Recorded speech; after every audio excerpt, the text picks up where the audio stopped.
All right. So I just left up this chart that we finished off with on Sunday, talking about essentially the idea of, was Israel able to keep the law? Was it within their power to do so? And we brought up several passages. You guys even brought up some others that were good.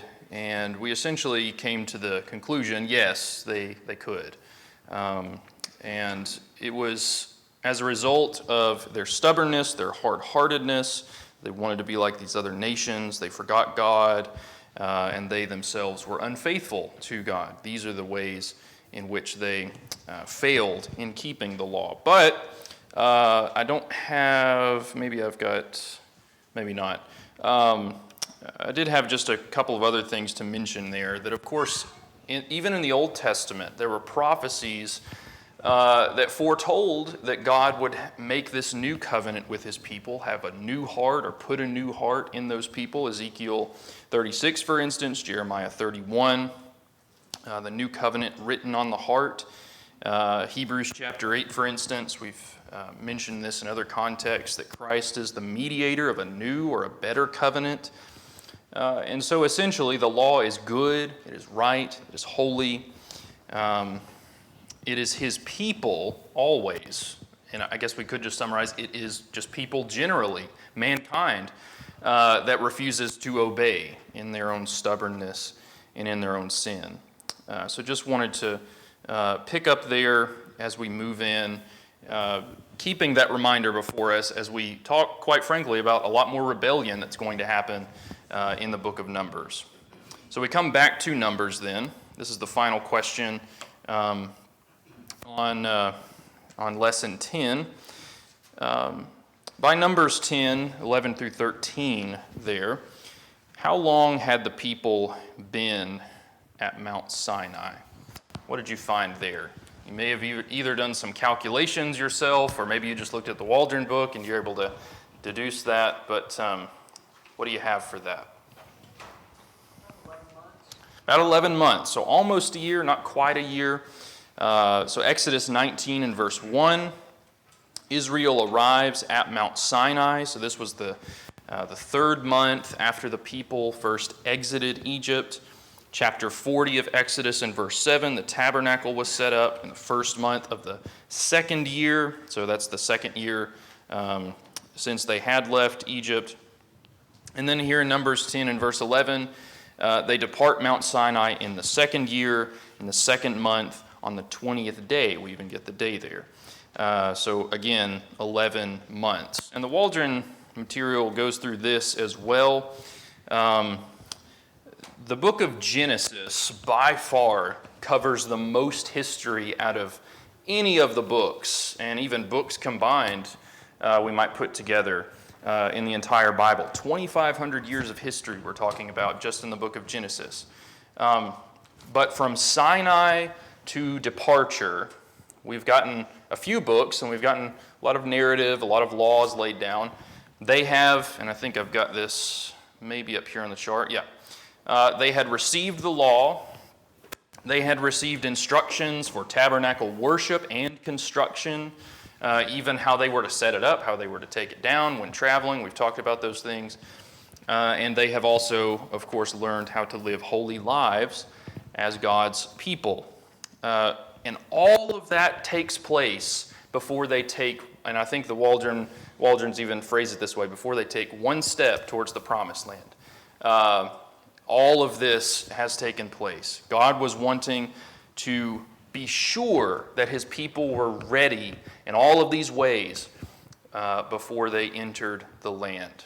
And we'll see if they were ready. But any comments at this point? This is really kind of a segue. We'll move us straight into the text with the next lesson. But anything at this time?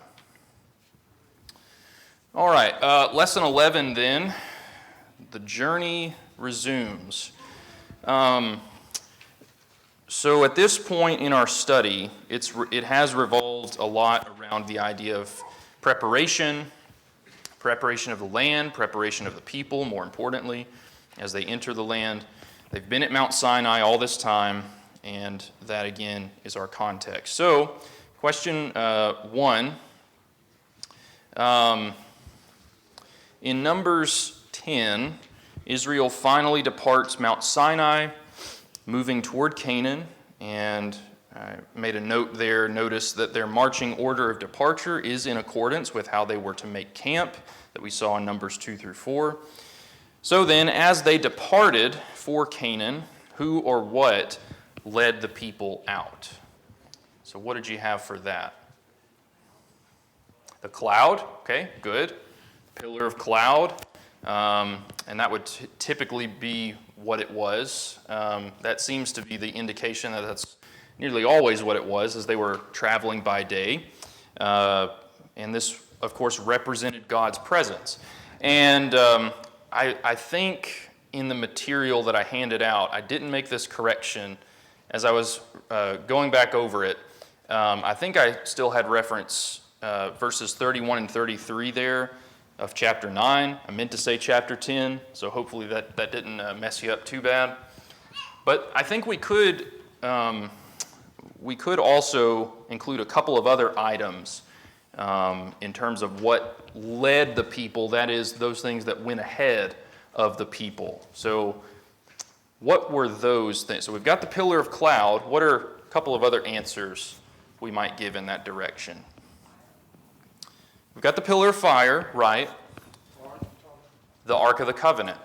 So we have the Ark that is to go, and does anyone remember how far ahead the Ark was to be in front of the people? One more. 3 days journey, that's right. Yeah, 3 days journey ahead of the people. And I think I made a note perhaps there. Yeah, I can go ahead and comment on this. So there, for what it's worth, you take this or leave it, but there is sort of this continual theme of a 3 days journey in the Pentateuch that we see as well. Exodus 3 and verse 18, the Lord told Moses to ask Pharaoh for the people to journey out 3 days into the wilderness to make sacrifices to the Lord. And of course, Pharaoh, the Lord even said, he's going to refuse you, but you go and you ask him anyway. And that would come up a few times. Exodus 15 and verse 22, set out from the Red Sea, they would into the wilderness of Shur. And they were 3 days into the wilderness, and they found no water, and so they called it Meribah at that time. And you go back even further, Genesis 22 and in verse 4.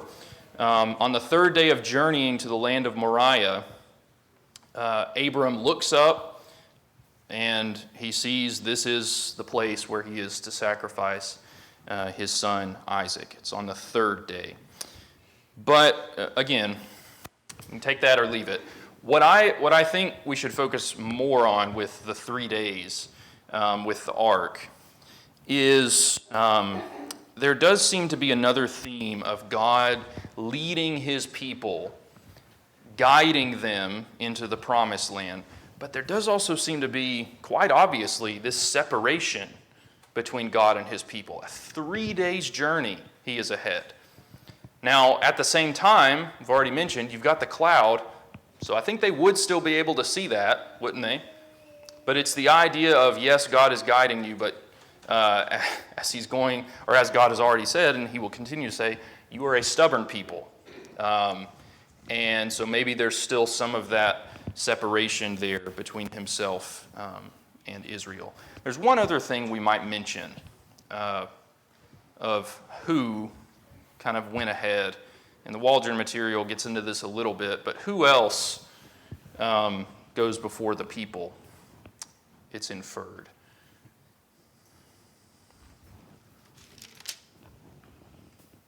Well, did someone say something? The priests, okay, so those would be the ones, with the ark, or and the Levites. There's one other, though, that I'm looking for, connected to Moses, though not Moses himself. So let's see. Verse 29, maybe give you what you need there of Numbers 10.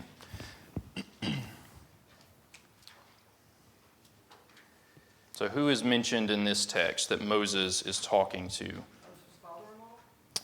Well, Moses' father-in-law is mentioned there, but this is someone a little further down the line. Are you talking about Hobab? Hobab, right. So this would be his brother-in-law, Moses' brother-in-law. Reuel, he's called, the father-in-law is called here, but Jethro and other places. But Hobab, let's go ahead and read 29. Moses tells him, "We are setting out for the place of which the Lord said, 'I will give it to you. Come with us, and we will treat you well, for the Lord has promised good things to Israel.'" It's quite an invitation, isn't it? Hobab didn't have to get that invitation.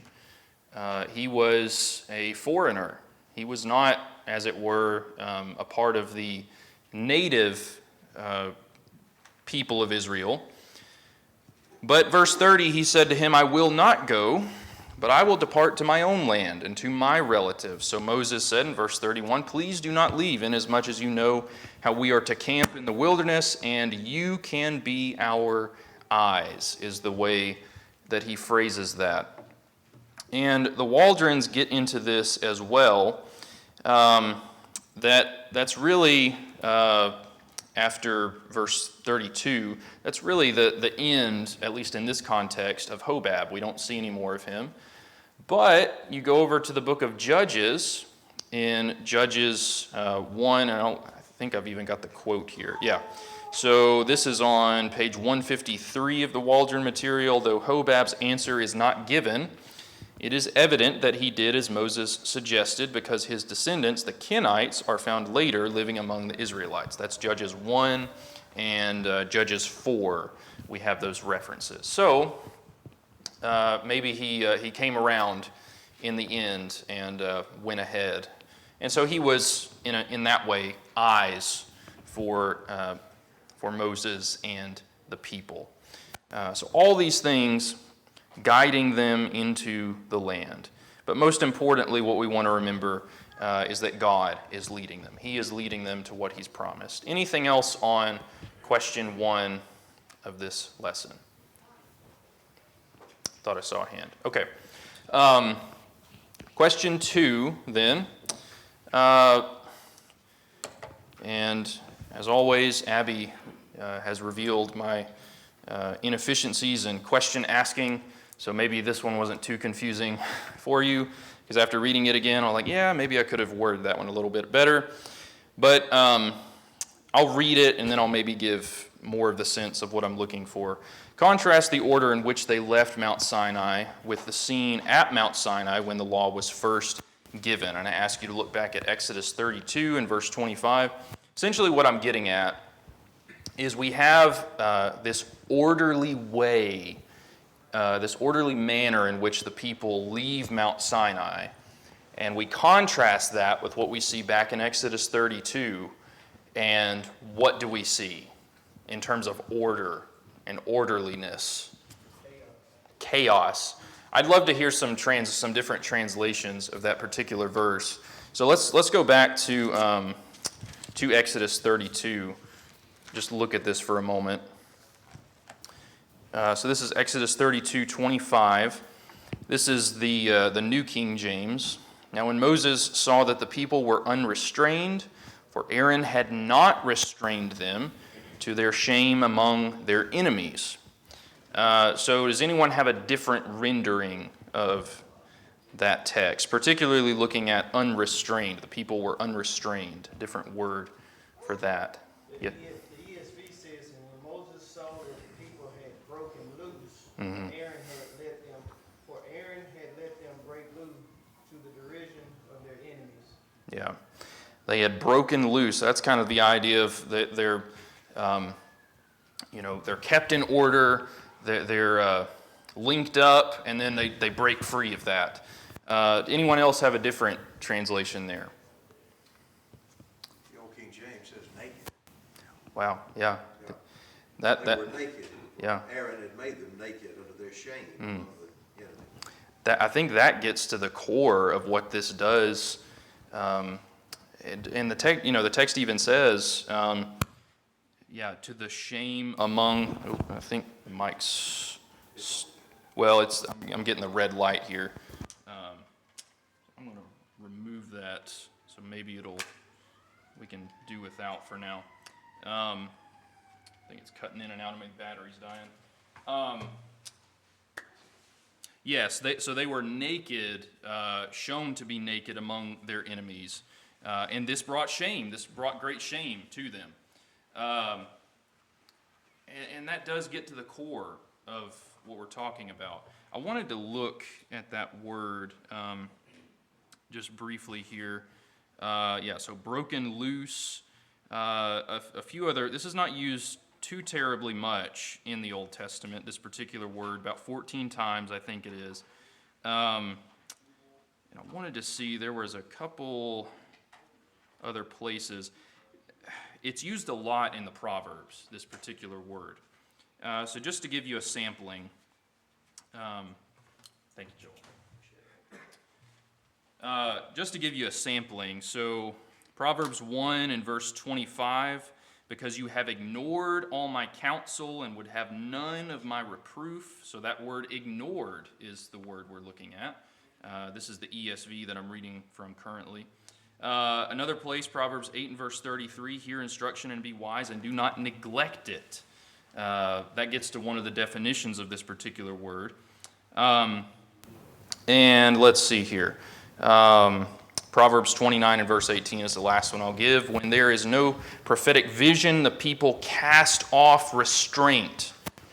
But blessed is he who keeps the law. So there is this contrast in the Proverbs of those who neglect instruction, that is, those who throw off, they're unrestrained from instruction, versus those who keep it. That keeps them in tow. And so we contrast that then to what we see over here in Numbers 10, and it is a very orderly way in which they leave. So, and we could frankly make that contrast through a lot of what the people experience. But we have disorder versus order, obedience versus disobedience, and this is also how they are to make progress toward the promised land. They don't do it of their own free will. Now we're going to see in a couple of lessons, they are going to try to take the land of their own machinations. In their minds, they're still following the will of the Lord, but not at the point that they go forward to take it, and that actually ends up in disaster.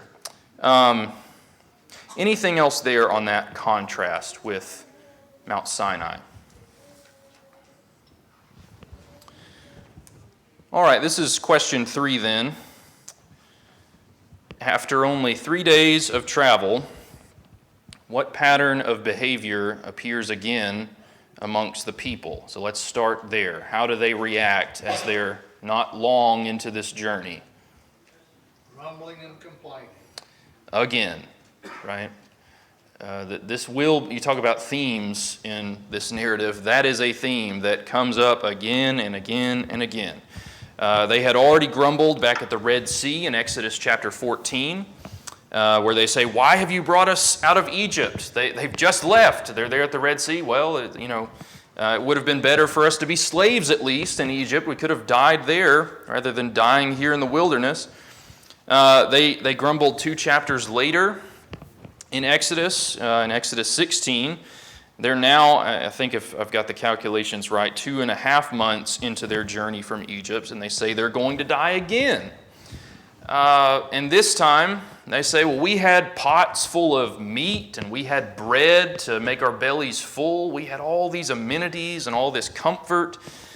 You've brought us here to kill us, they say. My parents bring up this story whenever the wilderness wandering is talked about. I forget even where we were traveling to, but it was some vacation, and my sister and I were fairly young at the time, and in our view, we were starving to death. We had been promised food, and it was supposed to be up ahead, mile marker, whatever it was. It kept going and going. It wasn't coming. We didn't have any water, at least from what I remember. Maybe we did. We just didn't want it. But the story goes is that I leaned over to my sister and said, I think they're trying to kill us, with whatever tone I used. And they like to bring that up. I don't think we were to the point of the Israelites. And yet, the Israelites had what they needed, didn't they? We'll talk about this here in just a minute, but the Lord had already provided for them in so many ways. At the Red Sea, first of all, at the Red Sea, they should have remembered the plagues, should they not? The distinction that was made between the Egyptians and the Israelites, how God provided for them in that way. Of course, then God delivers them through the Red Sea. We have the pillar of fire there first, and the pillar of cloud to make those distinctions. But they grumble and complain again here in Numbers 11. So this gets to the second part of the question. After they complain, how does the Lord react in this instance? He sends fire, particularly to do what? What effect does it have? Does it consume all the people? Some of the people. Some of the people. On the fringes or the outskirts of the camp, the text says, so just the outer edges. So again, you go back to the Red Sea. The people complain, God delivers. People complain, God provides manna. The people complain here, God sends judgment. But it is not complete judgment. He does not annihilate them. Only a partial amount. I think one of the things this should have shown the people is that the Lord was serious about rebellion. Maybe one other connection we can make back to Mount Sinai when the law was first given. You remember that Moses at that time asked, who is going to stand with me? The Levites come, they dole out God's judgment, and they kill many that had rebelled. One of the clear lessons that I think God is trying to paint here in Numbers 11 is the sort of rebellion that you witnessed, those of you who survived, is not going to fly going into the promised land. That will not stand. And they were supposed to get the picture. It doesn't seem that it got through all the way, at least not to everyone. But I think that is at least one lesson they were to take from it. Does anyone ever have any other thoughts on this particular point here? Yes, sir. That what you said apply to us today, because I know we can grumble and complain too about things, and maybe when we're doing that, we stop thinking about where our faith is. Yeah. That sort of is an example of where their faith was too here. I mean, all the stuff that they had seen done, and all the things that they were doing. Mm-hmm. They were apparently, still doing some things that he asked them to do, or commanded them to do. Yeah. He's very displeased. Mm-hmm. It's more than just doing, it's attitudes too. Yeah. I don't know how that wraps up. Somehow it does, I think.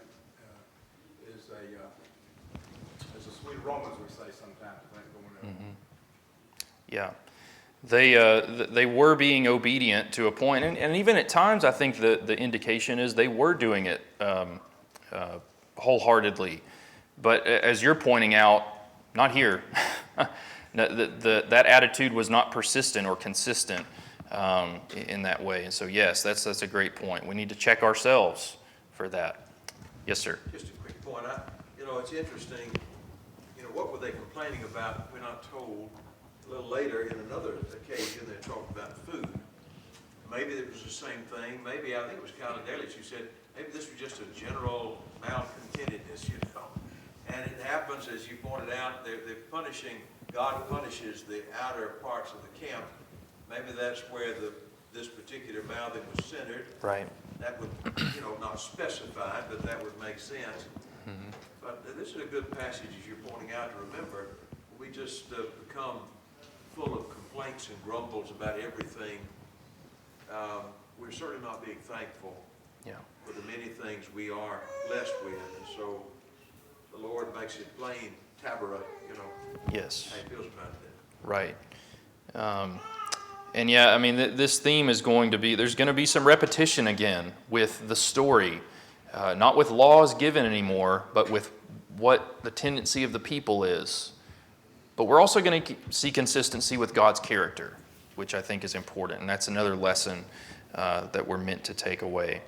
One other thing we might note, I almost forgot to mention this, we'll see this again. Verse 2 of chapter 11, so the people cry out to Moses, which is, again, I don't know if that's, maybe it's their recognition of Moses speaks on behalf of us to the Lord, but it doesn't say they cried out to the Lord, does it? I don't know. I have some thoughts there, but regardless, Moses is the one that intercedes, as he so often does. He prays to the Lord, and that is how the fire is then quenched. He relents at that point. So keep note of that attitude as we go forward as well. Question 4 then. God had blessed his people in the wilderness by providing manna from heaven, Exodus 16:15. What is the people's second complaint after the Lord sends down this fire? And what does the Lord do this time? Again, I think I could have worded this one a bit better as well.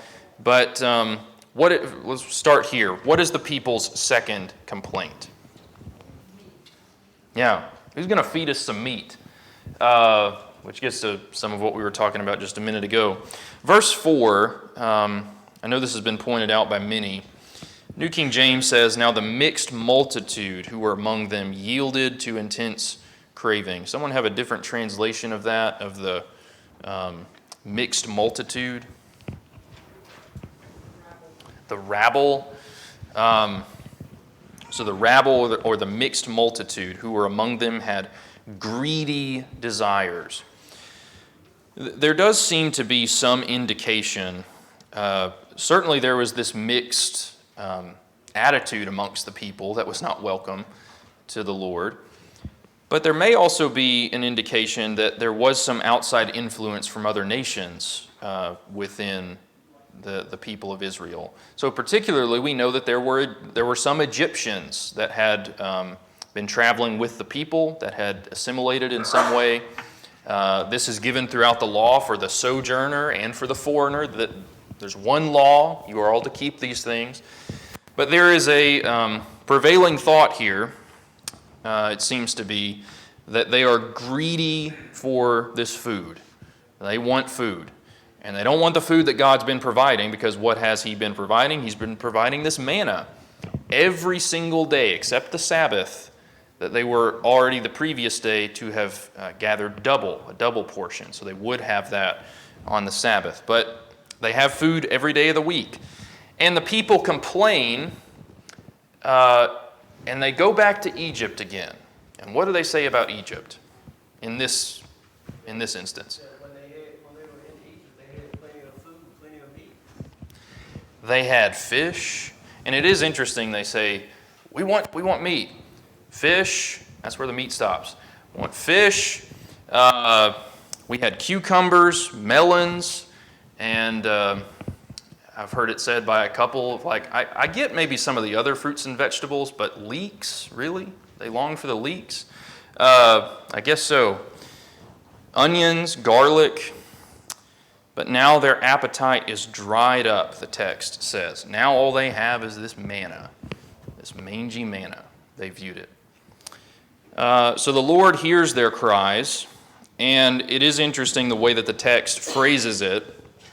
The Lord hears their cries throughout their families, each man at the doorway of his tent, throughout the families of Israel.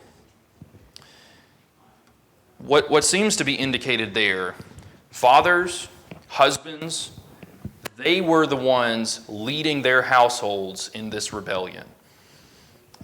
Leading whole households, failing to trust the Lord's promises, failing to show gratitude for what the Lord had given them, for what he'd provided for them in the wilderness. And so the text says God's anger burned greatly because of this. And even Moses, he views the people's actions as wicked. I didn't ask this in the question, but how does Moses talk to God about the people? What does he say about the people? And I didn't make a note on the verses we're looking at there. Why are you hanging these people around my neck? My kid. Yeah. All my kids. It's almost, the language sort of suggests like a, like a foster father or someone that's kind of been, these children, as it were, have been hoisted onto him. He didn't want this responsibility in the first place. I didn't give birth to them. And so he's got that. And then the complaint by the people is we don't have any meat. Moses says, where in the world am I supposed to find all this meat? I've got all these people.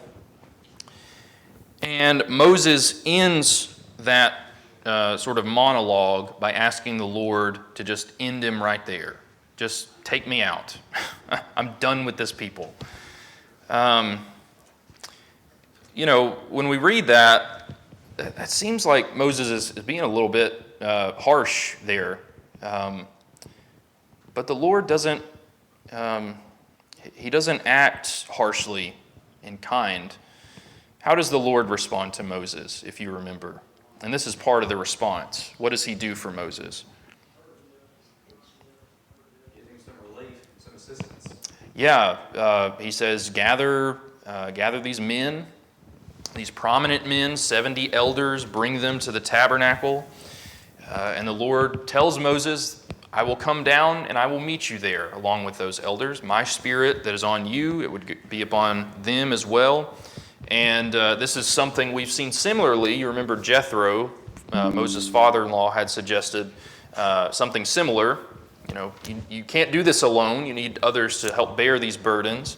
And so the Lord says here, this is how you will be helped to carry that burden. And so that is done. And that'll get into some more of the text here in just a minute. But anything else on this question before the next question really just moves straight into the next part of the story. But anything else here? Just a little thought. These folks are tired of the manna. I wonder why God just gave them manna. I mean, he could have dropped quail all the way along. I don't know. He doesn't tell me. But I do wonder if it was sufficient, and maybe he's trying to teach them to be thankful. Mm-hmm. Just like with our children, we try to do that. We try to, we want to provide everything for them, but we know what's best sometimes is to be restrained and to teach them to be satisfied with what they need. And so anyway, just, God's wisdom, not a lot said about that, but it does make you wonder, and I think that's as good an answer as I can come up with. Mm-hmm. And it was, I appreciate so much that comment. It was a daily reminder of God's provision, of his providence. But yeah, if they missed the blessing, then they missed the one who gave it as well. Appreciate that. Yes, sir. I was talking to a brother Fairport a while back, and I may have mentioned this before here. And he was telling me, God, the Lord gives us what we need, not everything we want. But he was saying that he came home for lunch one day, and he was hungry, and his wife, and his brother Lyle, he was like, we didn't have any meat, but God made me a tomato sandwich, and that hit the spot. He was just bragging and going on how great that tomato. He said, "But the Lord will take care of us." Yeah, I think so. That's good. Anything else there? All right, question number 5 then. So this, again, is sort of in the mixture of this same story here. Moses is in disbelief of what the Lord promises to do for Israel. How does the Lord then respond to Moses? This is verses 21 through 23 in particular. What do you have for that?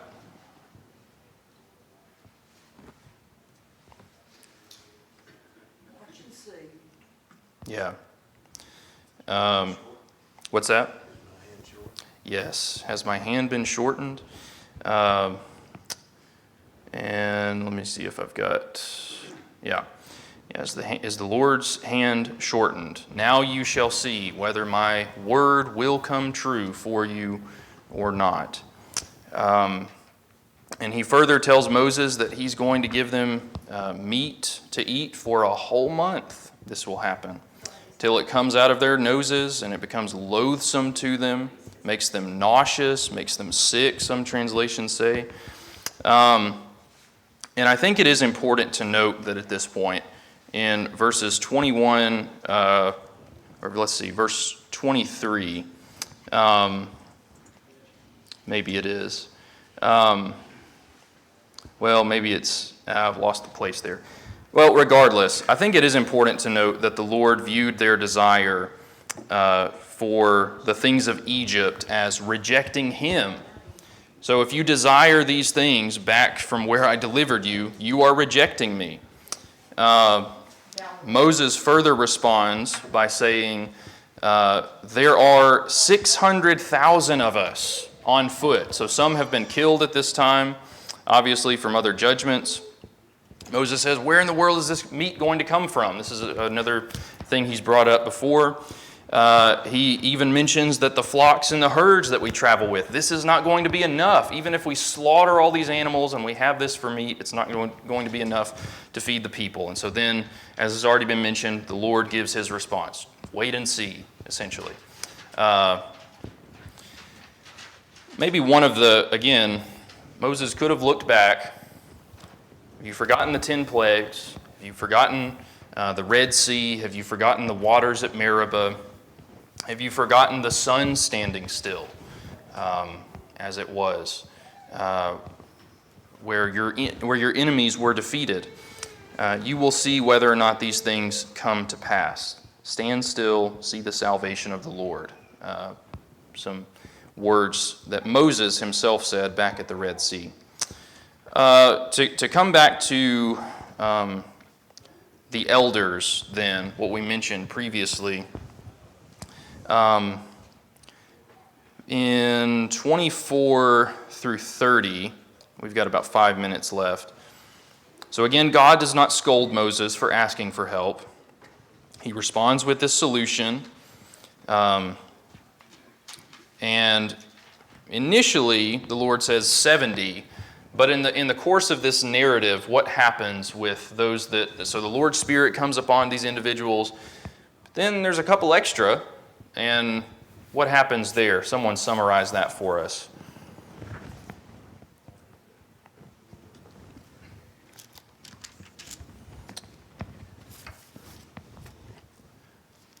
So verse, let's see. Verse 26, starting, is maybe a good place. We've got which individuals that the Spirit also rests upon. Yes. So they were among those listed, the text says, but they had not gone out to the tabernacle, yet they were prophesying. And then we have, as he crops up a few times in the Pentateuch, and he'll become a lot more prominent in verse 28, rather, Joshua, son of Nun, Moses' assistant, one of his choice men, answered after he's heard this news, Moses, my Lord, forbid them. They're prophesying. They're not the ones that have been chosen for this. And what is Moses' response to that?